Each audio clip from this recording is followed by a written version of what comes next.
Bueno, comenzamos entonces.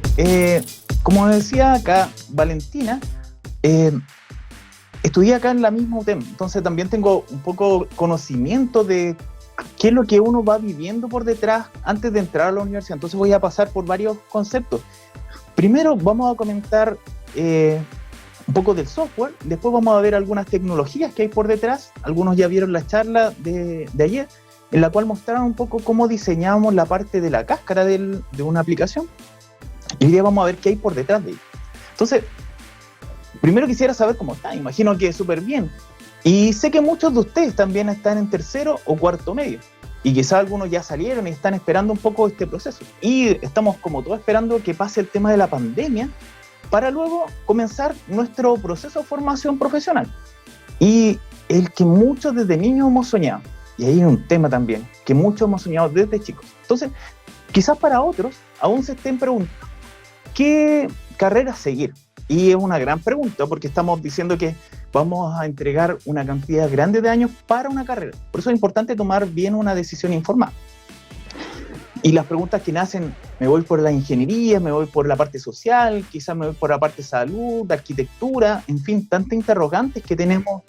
Y son, antes de tomar una decisión tan importante, tenemos que estar como bien informados. Entonces, por eso vamos a empezar con el tema de qué hay detrás de un software. ¿Y por qué hay detrás de un software? Porque la ingeniería en informática está en base a esto.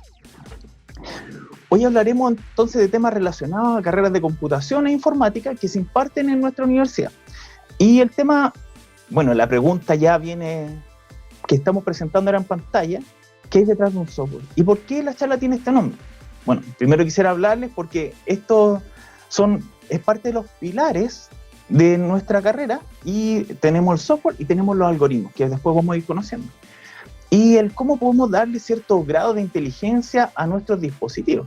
Esto respecto al software. Y la pregunta, el por qué hay detrás, es buena pregunta porque uno normalmente ve las cáscaras de las cosas. Entonces, lo que queremos ir ahora es orientar a conocer cómo se construye, qué hay detrás, hay alguna inteligencia, algún misterio, las interrogantes que tenemos detrás de esta gran pregunta que es el software. Entonces, hoy día vamos a hablar un poco sobre hardware y software, qué es lo que es un algoritmo, lenguaje de programación cortito, las instrucciones básicas, un ejemplo online, y después vamos a ver cuáles son las tendencias actuales en la tecnología. Si voy muy rápido, pueden ir colocando en el chat menos para indicar que vamos más lento, o si voy muy lento, ponemos más. Si estamos muy fome, ponemos muy fome y avanzamos a otro tema. Bien, entonces partimos hablando del hardware. Primero, les invito a mirar la imagen que tenemos y en realidad uno podría decir, no hay mucho que explicar, porque ahí vemos un montón de dispositivos de algún tipo. La definición formal de hardware es un conjunto de dispositivos, componentes electrónicos, de los que consta un computador, es decir, la parte mecánica. Quizás hace algunos años a esto se le llamaba solo hardware relacionado directamente a los computadores, pero hoy en día, y con todos los cambios que estamos viviendo, tenemos muchos otros dispositivos que son programables. Tenemos los televisores, los relojes, los teléfonos inteligentes, refrigeradores con Wi-Fi, cajitas programables que son los IoT, que permiten encender, apagar la luz desde nuestros celulares y un largo etcétera. De cierta forma, todos estos aparatos son programables. Y de cierta forma serían como un computador. Cada uno de estos aparatos que estamos viendo. Y un poco hacia dónde apuntamos con todo esto. Tenemos un montón de hardware programable. Y por eso tenemos que entender a qué le vamos a llamar programable. Entonces vamos a ir directamente al concepto. El software. Bueno, el software hace referencia a la parte lógica, es decir, a la parte no física, lo que incluye programas con datos, reglas, instrucciones, el poder comunicarse con el hardware, hacer posible su funcionamiento. Algunos ejemplos son los sistemas operativos, por ejemplo, con Windows 10, y el conjunto de programas que lo componen, todos esos software, los juegos, los programas, lo que corre sobre un hardware específico. Y finalmente, lo que tienen ahora en sus manos, me imagino mucho, el teléfono. Tanto los iPhone como los Android tienen también un software por detrás. El hardware entonces sería como la parte física la que podemos tocar, y el software sería como toda la parte lógica, que vendría siendo parte del sistema operativo de sus teléfonos y también todas las aplicaciones el Facebook, Instagram y todas esas demás aplicaciones que nos permiten hacer cosas. Vemos también que hay ciertas cosas que son importantes acá, que tienen como características. El software se puede actualizar, se puede cambiar, se puede borrar y se puede programar. Y lo podemos programar por nosotros. Y como nosotros lo podemos programar, puede fallar. ¿Les ha pasado si algunos de los programas que ustedes de repente están corriendo, están ejecutando, están rápidamente corriendo su Word y de repente se les pega? O están ejecutando un programita que encontraron por ahí y se les pegó el computador. Bueno, eso muchas veces hay una falla humana, porque nosotros somos quienes lo hemos programado. Entonces, los errores no hacen que los programas se peguen y que de cierta forma hayan errores. Y eso lo hacen los humanos.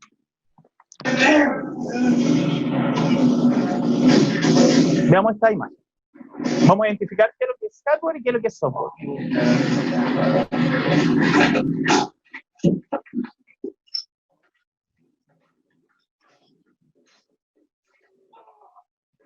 Bueno, en base a lo recién visto, ¿cómo podemos diferenciar el software y el hardware? Entonces, aquí tenemos la pregunta. En resumen, el hardware es lo que podemos patear. Y con eso diferenciamos el software, que solamente lo podemos reclamar contra él porque no lo tenemos físicamente. Entonces el hardware lo podemos golpear. Se nos echó a perder el teléfono y normalmente lo reinstalamos. ¿Y qué reinstalamos? Software. Si el teléfono se nos cayó y el teléfono de cierta forma se rompió la pantalla o se nos echó a perder la batería, es hardware. Con eso podemos empezar ya un poco a diferenciar las cosas. Ahora vamos a revisar, pero muy poquitamente, la historia de la computación, pero no desde el punto de vista de la historia, sino que por qué es importante el software y por qué es importante el hardware. Vamos a partir con el tema del ábaco. Y uno dice, oye, antiguo. Pero comenzaremos porque se cree que el ábaco tiene más de 3000 años de uso y fue creado en Asia Central, muy lejos de acá. En este caso, el hardware era el ábaco, la parte física, y el software era el ser humano que lo utilizaba. El ser humano, uno podría decir, bueno, sí, porque el ser humano definió un cierto conjunto de reglas para operarlo. Y también se le dio un significado a las posiciones. Ojo que en esto, y después vamos a hablar también de posiciones, que van a ser como los tipos de variables. Y de esta forma tenemos una representación de datos y una lógica asociada que permitiría operaciones de suma, resta, multiplicación y un montón de elementos más que ayudan al ser humano. Por otro lado, tenemos inventos que están relacionados a esto, y aquí va creciendo muy rápidamente la informática. Entonces, está aquí la Pascalina, que es uno de que nos gusta mucho la informática porque es bien antiguo y fue para resolver un tema. Esto fue en 1642, hartos años atrás. La que fue creada por Blaise Pascal. Después cuando ustedes entran a las carreras de informática, y normalmente la gente que entra aquí a esta carrera son programadores, y no todos, pero muchos ya saben algo de esto. Y esta maquinita se creó para ayudar la parte administrativa del padre. Y ojo que la primera versión la creó a los 19 años Blaise Pascal. Y ahora encontramos la Pascalina, que tiene por un lado el hardware, que es la parte del fierro, y tenemos también la parte lógica, que a pesar de que está creada a partir de fierritos, por decir así, estos se van moviendo. Ahí vemos como un poco el movimiento. Y vemos que existe un cierto tipo de programación implícita. A esa lógica le vamos a llamar de igual, a pesar de que está como hardware, tiene una lógica, y esa lógica igual la vamos a llamar software. De cierta forma es programable. Ahora vamos a ir un poco más rápido, y voy a contarles quizás algunas de las primeras computadoras que eran ultramente grandes, y usaban válvulas al vacío, que cuando tenían electricidad interpretaban un 1, y cuando no había electricidad interpretaban un 0, y a lo que le llamamos el binario. Y el poder de cálculo era suficiente para el tiempo y la cantidad de datos que habían. Pero si lo comparamos con la actualidad, un celular antiguo, sí, de esos que usan y uno lo pone de pizza papel o ya andan tirados por ahí, y cada uno de ellos tenía mucho más poder de cálculo que estas tremendas máquinas. Así estamos hablando de los cambios. Bueno, ¿y cómo se programan estos computadores? A través de posiciones de los cables. Ahí vemos algunas mujeres que están programando los computadores. Y ahí hay un tema también. Alguno podría decir, ¿las carreras de informática son para hombres? No. Desde el inicio empezaron las mujeres también a programar, y son muy buenas programadoras.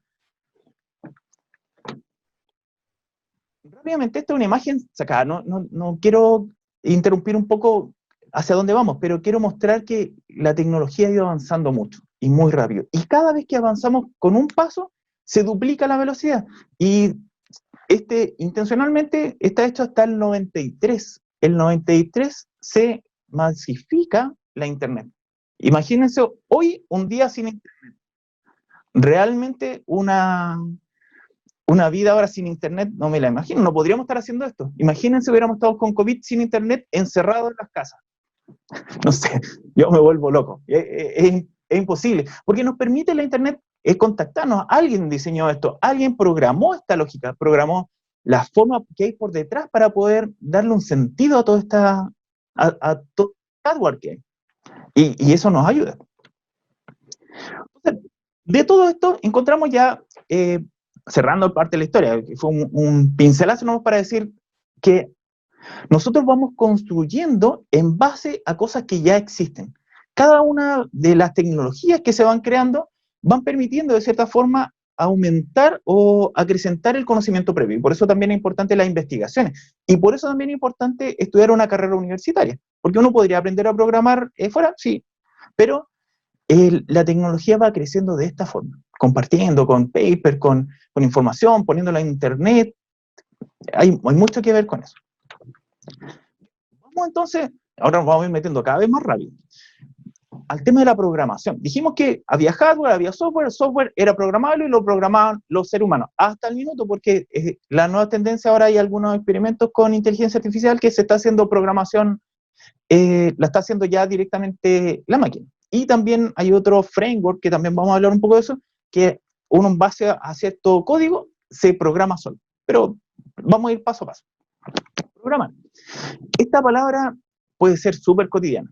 Y lo bueno es que programar es darle instrucción a una computadora en un lenguaje que el computador entienda. Eso es lo que vamos a hacer. Pero lo que queremos sacar de todo esto es que es un conjunto de pasos, de instrucciones que nos permiten resolver una problemática. Bien. Para crear un algoritmo debemos contar con algunos elementos que son comunes para los lenguajes de programación. Variables, ciclos, condicionales, funciones, tipo de datos y estructuras. Y eso nos van a hacer poder ejecutar un hola mundo. Aquí hay un hola mundo que significa un poco, bueno, dentro de los primeros programas para hacer las pruebas, imprimía uno hola mundo. Pero es como lo primero que uno hace en un lenguaje. Siempre está el ejemplo del hola mundo. Aquí vamos a primero trabajar con el lenguaje C++, que es uno de los lenguajes que ocupamos harto porque es muy estructurado y ayuda mucho a formar al ingeniero. Vamos a trabajar entonces con algunos ejemplos con C++. Para poder entender un poco, esto nos entrega el sistema. Esto sería como la base. Tenemos una función, tiene algunos elementos y tiene un hola mundo, un hello world. Vamos a avanzar. El segundo componente que encontramos van a ser las variables. Podemos pensar que una variable es como una cajita o una cubeta de agua, en donde yo guardo los datos. Por ejemplo, para guardar el nombre de cada uno de ustedes, debería crear una cubeta y en cada cubeta almacenar el nombre. ¿No? Con el ejemplo. Ahora tenemos los nombres de las personas que deseamos almacenar: María, Diego, Carlos. Por lo que vamos a almacenar, para almacenarlos debemos crear 3 variables, las que llamaremos A, B y C. Ahora, para poder colocar estos datos en las variables, es decir, vamos a colocarlas en las cubetas para poder almacenar. Entonces, a esto le vamos a llamar variable, a mi espacio de memoria, que va a permitirme guardar este dato, y este va a ser un dato, que podría ser algo que se va cambiando, pero para que yo lo tenga en mi computador, esto es como cuando uno está en su celular y dice: ¿cuánta memoria RAM tiene mi teléfono? Ah, tiene 1 giga. Ah, ya, ok. Los gigas y todo ese espacio de RAM nos va a permitir almacenar información. Mientras más espacio, podemos almacenar más cosas. O sea, mientras más espacio tenga nuestro teléfono, es porque tenemos más cubetas para poder almacenar datos. Y ahora vamos a tener también la necesidad de tener distintos tipos de cubetas, porque en este caso estamos almacenando nombres. Vamos a ver ahora el ejemplo. Por ejemplo, si pensamos en un juego, el puntaje sería una variable, en la que inicialmente el juego comienza en 0, y a medida que van cambiando las condiciones, vamos ganando puntaje, uno va obteniendo más puntaje, y esa variable que almacena el puntaje va incrementándose. Y entonces ahí tenemos una de las variables. Veamos ahora distintos tipos de variables. Tenemos tipo de número, que podemos almacenar en esa casilla solo tipo de números. Para este lenguaje que se llama las variables son estructuradas y son súper tipificadas. Entonces tenemos que decirle el tipo que vamos a almacenar para que funcione correctamente. Tenemos también tipos de variables que son tipos de letra. Podemos almacenar una sola letra. En otras podemos almacenar texto. Un texto largo, podemos almacenar frases. Tenemos otras que nos van a permitir almacenar variables tipo sino. Entonces podemos decir, esta nos va a permitir avanzar o no avanzar dentro de un juego, por ejemplo. Y tenemos los de tipo vector. Estas son como las principales, las que más vamos al principio. Y tenemos el vector que permite almacenar conjuntos de datos. Seguimos avanzando. ¿Qué tipo de datos existen? Eso va a variar dependiendo del lenguaje.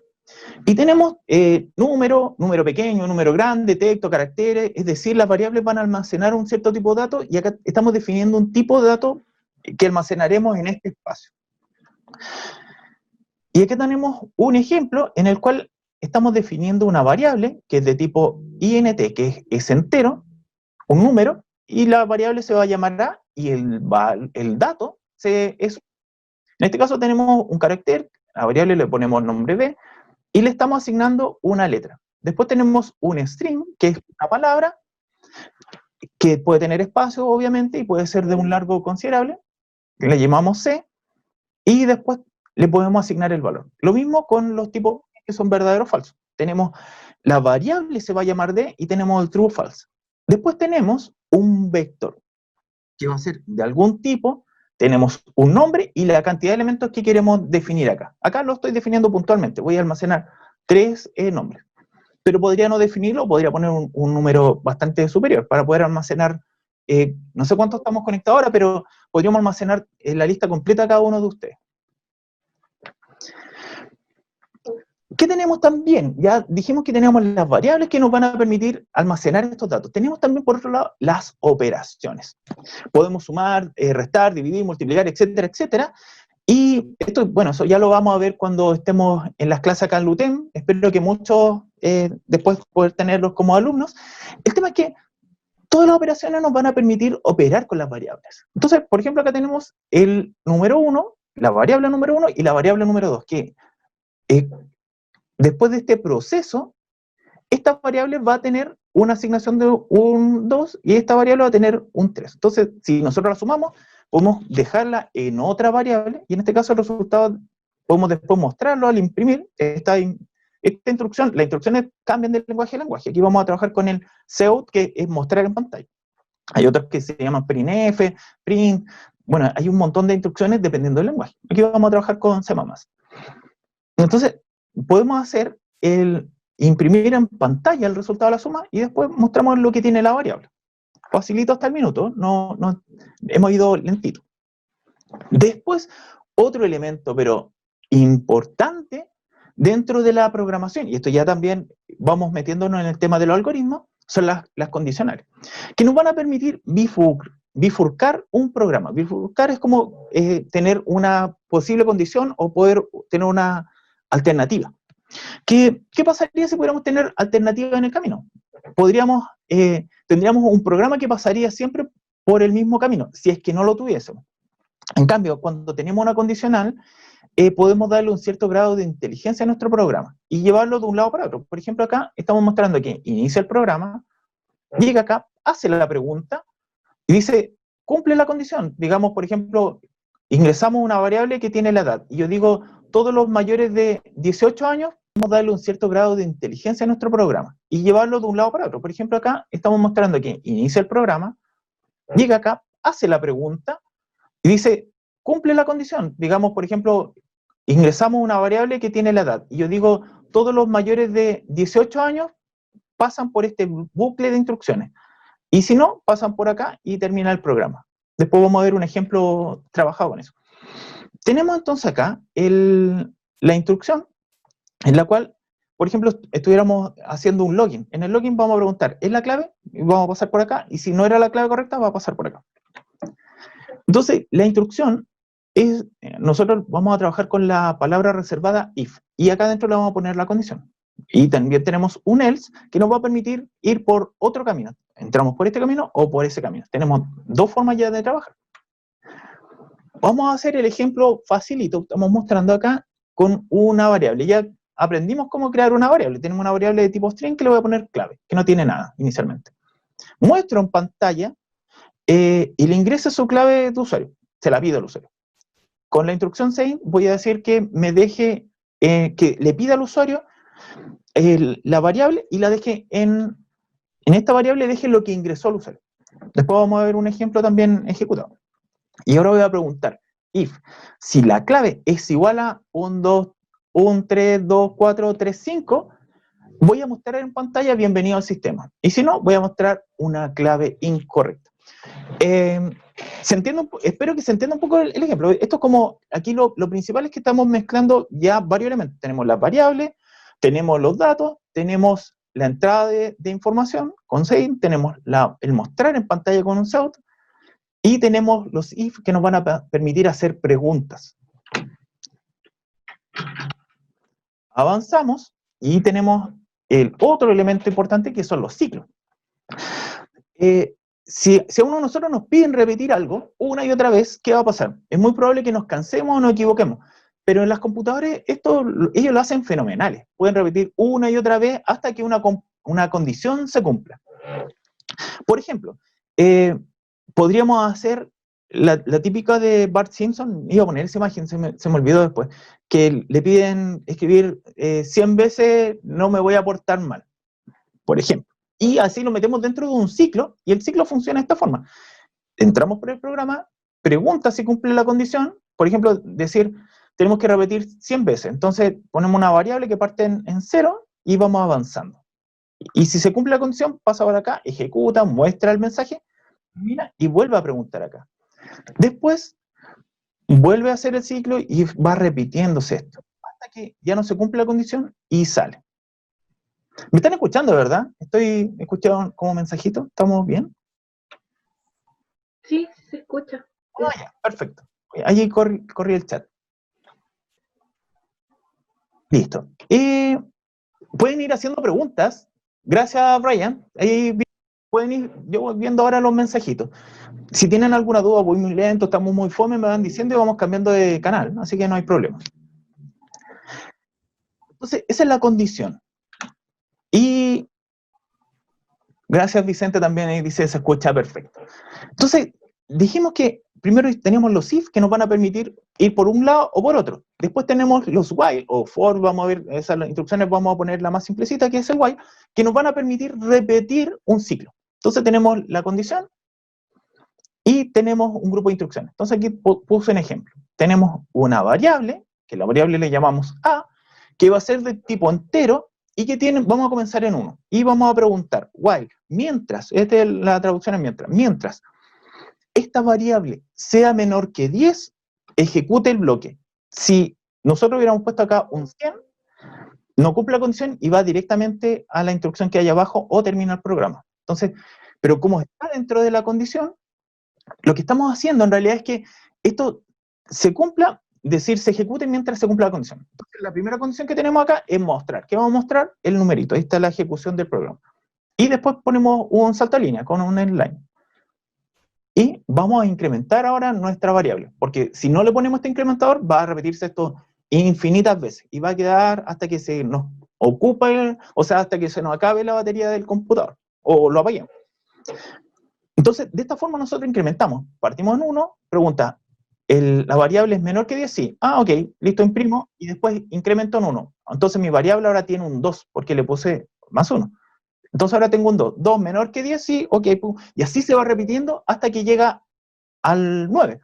Llega acá al 9 y le suma, le sumamos un número y llegamos al 9, y 9 es menor que 10, sí, ok. Le sumamos uno más, y al sumar uno más va a ser 10. Pregunta, ¿es menor que 10? No, ¿por qué 10? Sale, y terminó el ciclo. Entonces, por eso llegamos solamente hasta 9. Entonces, vamos de 1 hasta 9. Seguimos avanzando, porque vamos a llegar a algunos ejemplos prácticos. tenemos las funciones. Las funciones aquí se pone un poco más interesante la cosa, porque hasta el minuto habíamos visto solo datos y instrucciones de ciclo y bifurcación. Ahora vemos cómo podemos agrupar un conjunto de instrucciones y datos, y eso le vamos a llamar función. Podemos tener funciones con distintos objetivos, por ejemplo, una función que calcula el promedio número, una que suma, una que calcula el puntaje de un juego, otra que hace el golpeo. Por ejemplo, cuando crea un juego, le pone la función disparar. Entonces, llama la instrucción y disparar, y se ejecuta la función. Dentro de la función, genere todas las instrucciones que son necesarias para que haga esa acción. Y después llamo nomás a esa función. Y llamo, si quiero disparar, nuevamente llamo. Y si tengo varios personajes, todos van a disparar igual, llamo a esa función y gatilla esa acción. Entonces, una cosa son los pasos y otra cosa es ejecutar los pasos. Entonces, para eso un poco va entendiéndose, la cosa se va poniendo más entretenida en este aspecto. En este lado tenemos la función. La función nos va a retornar un tipo de dato entero. Tenemos el nombre de la variable. Tenemos dos parámetros de entrada que son también de tipo entero. Los guardo en una variable, esto ya lo vimos también. Sumamos los dos numeritos y retornamos. Acá en el programa principal, en el main, que es como lo primero que se ejecuta en un programa, siempre todos los programas tienen un punto de inicio. Y aquí tenemos el main. El main va a empezar a llamar a todas las otras funciones de todos lados. Entonces, cuando uno parte un programa, crea normalmente este main. Entonces, en este main tenemos la llamada a la función, que le pasamos un par de numeritos, nos va a entregar y nos va a retornar la suma. Fácil. Bien, vamos entonces, no sé cómo estamos de tiempo, espero porque tenemos hartas cosas más que ver. Vamos a modificar un código. Les voy a invitar a que los que estén en computadora abran una ventanita por el lado y puedan conectarse a esta dirección. Lo voy a copiar acá en el chat para ver el juego quemados. Bien, el juego quemados, ustedes lo que van a encontrar, van a ver acá un código. Nos quedan 5 minutos, ya vamos a ver, se lo super. Esto lo voy a dejar para que lo puedan jugar después en casa. Aquí tenemos un programa y ustedes entran a esta URL y van a poder ejecutar el programa. Y este código lo modificamos para que quede algo entretenido. Tiene todas las instrucciones que ya revisamos, tiene variables, tiene cosas y tiene harto programación. Pero vamos a ver cómo funciona. Lo ejecuto. Van a entrar acá y ponen el play. Está en ejecución en este instante y me pregunta el nombre. Y aquí voy a revisar el código donde me está preguntando el nombre. Lo primero, en el programa acá, tengo un cout que dijimos que era para mostrar en pantalla. Entonces ingreso el nombre. Después digo, a la persona le pido que ingrese la variable y voy a poner el nombre del jugador. Entonces voy a poner David. Listo. Entonces ya ahora yo puedo seleccionar, va a mostrar un menú y voy a ejecutar un programita. Esto tiene toda una lógica y va a preguntar el conjunto de datos que están acá. Y voy a ingresar ahora numerito y si es que no está dentro de las que yo tengo, me va a ir quemando. Entonces voy a poner la palabra es lenguaje.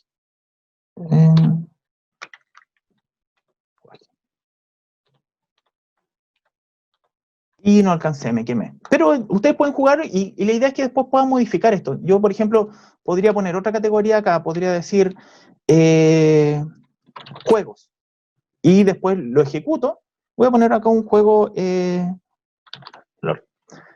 Lo ejecuto nuevamente después de la modificación y vamos a ver que ya cambió. Entonces, ingreso el nombre y ya tengo dentro de la categoría el juego, que es lo que recién creé. Y ya podría empezar a jugar. Y acá podrían ustedes hacer varias modificaciones. Este juego lo dejo disponible para que puedan modificarlo y puedan jugar un poco. Vamos a seguir avanzando para poder alcanzar a otras partes entretenidas.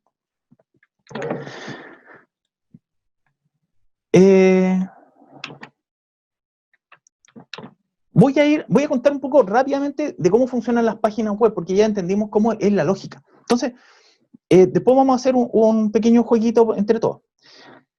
Cuando nosotros programamos una página web, tenemos varios elementos. Lo primero tenemos el HTML, que es un lenguaje de marcado de serie, que nos van a permitir mostrar contenido. Es lo primero que uno encuentra. Después uno encuentra el CSS, que le da los colores, las cajitas, para que se vean bonitas, para que tenga un estilo, y que es complementario al HTML. Después tenemos el JavaScript, que es el lenguaje que se ejecuta en el lado del usuario, de nosotros, porque aquí separamos dos partes. Una parte es la parte del servidor, que es la parte que tiene toda la lógica, que tiene todas las bases de datos, y por otro lado tiene lo que ustedes ven en su computador. Esta se ejecuta en el lado de su computador. Si ustedes, por ejemplo, quieren hackear a Facebook, no van a poder, porque en realidad este servidor que está acá está muy protegido. Pero uno podría modificar cositas acá en este lado. Entonces diferenciamos un poco de que hay un servidor, y también tenemos la parte de la lógica, y el JS o el JavaScript va a permitir que se muevan elementos, que uno toque un botoncito, haga ciertas acciones. Y tenemos también bueno, hay muchos lenguajes de programación, pero aquí tenemos un lenguaje de programación que está por el lado del servidor, que permite hacer cierta lógica, que es un procesador de hipertexto. Y aquí también vamos a ver otro ejemplo rapidito, en el cual, acá, este también se lo voy a compartir, para que puedan hacer algunas modificaciones. Esto es cómo funciona por detrás una página web. ¿Qué es lo que tenemos? Tenemos, por un lado, HTML. Todo esto es HTML. Tenemos, no voy a alcanzar a explicar mucho porque nos queda muy poquito tiempo, pero tenemos las etiquetas, normalmente, que van a permitir hacer ciertas cosas. Voy a ejecutar este programa ahora para que lo vean. En la ejecución, vemos una página web. Todo esto que está aquí generó esta página web. Si esto lo subimos a un servidor, tal cual, esto va a mostrar eso. Entonces aquí estoy cargando una imagen, por ejemplo, estoy mostrando una imagen que encontré en la biblioteca del UTEM, y la pongo ahí. Creé un login, y a esto le vamos a llamar una referencia de hipertexto, la cual va a hacer un llamado al login para poder llamar a otra página web. Entonces, ¿qué pasa ahora si yo quiero llamar a otra página web? Vamos a entrar, por ejemplo, al tema del login. Y voy acá a mi texto, a mi HTML, que nos va a permitir ahora definir. Aquí tenemos un formulario, full rápido, nos quedan 2 minutos, hoy, ya.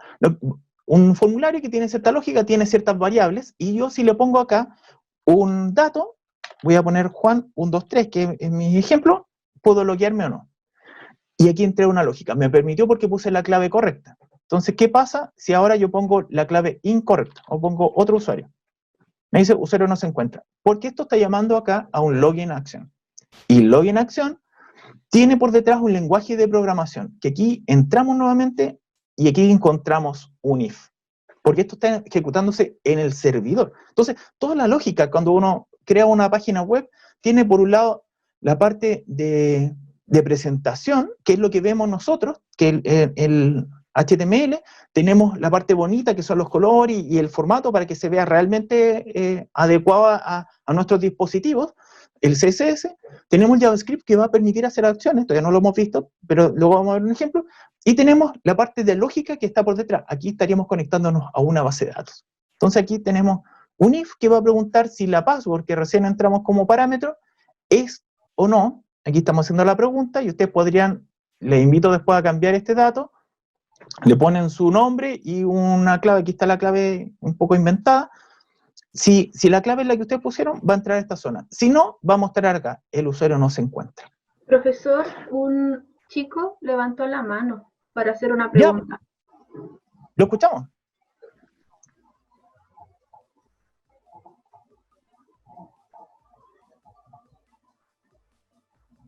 ¿Escuchando? No se escucha nada. No se escucha.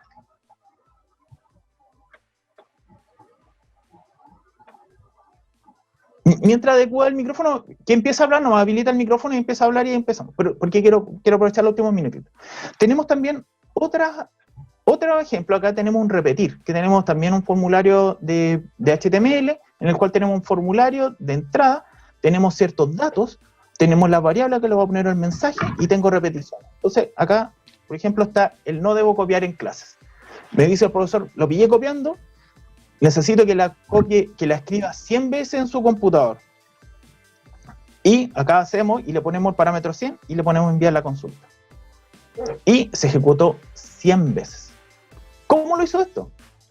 Ahora vamos a ver el código, porque todo esto hizo una llamada, hizo una lógica de programación. Entonces ¿qué es lo que mandó? tengo que recuperar primero y preguntar si viene el mensaje, la variable mensaje, y la pongo acá en una variable. Después pregunto por la cantidad, porque dijimos que teníamos una variable cantidad dentro del repetir texto. Acá tenemos la cantidad, por ejemplo, aquí le voy a poner ahora 1000. Y UTEM todos, por poner algo. Y esto se va a ejecutar 1000 veces. ¿Pero cómo se va a ejecutar 1000 veces? Porque en base al ejemplo que vimos anteriormente, teníamos una variable que la inicializamos en 0 ahora, y mientras esta variable sea menor a la cantidad que indicamos acá, va a repetirse este ciclo y la variable i se va a ir incrementando. Entonces, ahora lo ejecuto y se va a ejecutar 1000 veces. Y así podríamos hacer un montón de cosas más que tienen lógica. Bueno, entonces vamos finalizando. Muchas gracias a todos los asistentes y volver a invitarlos el jueves a las 18 horas la charla sobre informática de 2030.